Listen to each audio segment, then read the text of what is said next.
Video का topic है कि आप एक एम्पैथ से कभी कुछ छुपा सकते नहीं हो।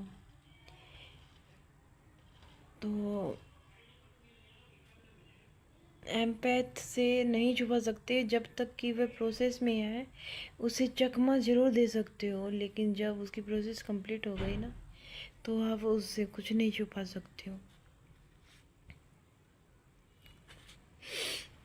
एक्चुअली क्या था कि मैं एक जगह अपने बच्चों को बिल्कुल सही से रख रही थी, तो इन्होंने वहाँ पे मेरे बच्चों के ऊपर टोंट कसा कि भी इसका एक बच्चा। तो मैं एक बार अपने एक बच्चे को छोड़ के दूसरे बच्चे को, मेरे पिताजी LIC का बीमा, वो कोटक महिंद्रा का बीमा करते हैं, तो मैं उसे भिवाड़ी में कहीं मेरा लड़का आया हुआ था, तो मैं उसे लेने गई थी और एक बच्चा मेरा घर पे रह गया।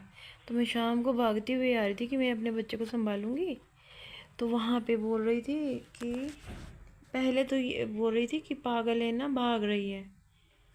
तो इनका तो यही है, क्योंकि इनको यही लगता है कि हम अपने यहाँ पे जितनी भी अपने साथ में जितनी भी और वो जनानियाँ थी, लोअर क्लास मिडिल क्लास, उसका पहले बिहेवियर बहुत अच्छा था, लेकिन बाद में इनको सिखा दिया गया। अभी इसको ये नई आई है, अगर ये अपने बच्चे के साथ कॉन्फिडेंस से रह ली तो हमारा क्या होगा या जो भी है, मेरे को इनके विचारों का नहीं पता। लेकिन मेरे को मेरे बच्चे की टेंशन, और मैं जब वहाँ नहाती थी तो वहाँ से नीचे से खड़ी होकर चिल्लाती थी, पागल नहा रही है। तो मुझे आज नई बात पता चली है कि जहाँ पे केतु होता है ना, यानी कि जहाँ पे इनका खुद का ससुराल होता है ना, वहाँ पे तो ये सुवर ना मचाती।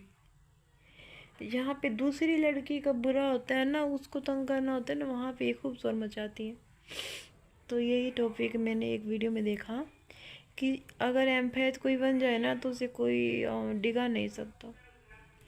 यानी कि एक वीडियो में बोला हुआ था कि जहाँ पे आप का राहु है, यानी कि राहु कहाँ से होता है, मुझे किसी ने बताया था कि ससुराल पक्ष राहु होता है, ख़ास तौर पे सास ससुर। यानी कि वो हमारे लिए राहु नहीं होता अगर हम वहाँ नहीं रहते, हम वहाँ नहीं रहते तो नहीं। और अगर हम मायके में रहते तो क्या हो गया हमारा, वो हमारे लिए क्या हो गया, वो गुप्त स्थान किसे कहते हैं, मायका। तो केतु मायका बोला गया है और राहु को ससुराल बोला गया है बड़े बुजुर्गों का। और यही अगर उल्टा है कि ससुराल वालों, मेरी तो मतलब फैमिली में ही शादी हुई है ना, तो मेरा क्या हो गया, इन्होंने करना तो कुछ चाहा था, लेकिन मेरा ये हो गया, मेरा राहु ये हो गया और केतु वो हो गया जो ये नहीं चाहते थे, और वही हो गया।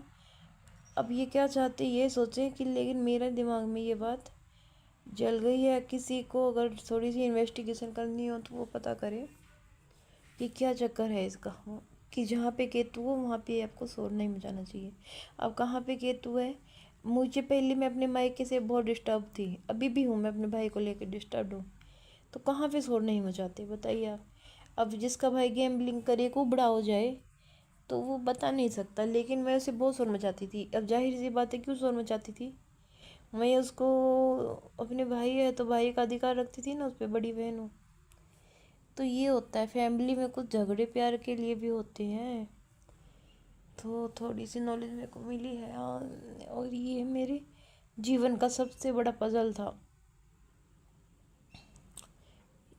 हट, जैसे रोटी का कहते हैं ना उतला पुल, उतला पुल होता है ना रोटी का, ये गोरखनाथ में भी है ना। तो मेरा उतला और आगे वाला और पीछे वाला जो ये पुल होता है ना, ये सब लोग देख ले तो मुझे क्या तगड़ी नज़र लगती थी। तभी तो कहते हैं नज़र उतारने के लिए गोरखनाथ का उतला पुल, गोरखनाथ का वह है उतला पुल है ना। एक तरफ से ज़्यादा जला के ना रोटी को धूप में रख दो जहाँ पे सबकी नज़र पड़े, तो वो नज़र नहीं लगती। भाई थोड़ी बहुत ही नॉलेज होती है मुझे, काफ़ी रिलैक्स फील करती हूँ, लेकिन मैं अपनी नॉलेज से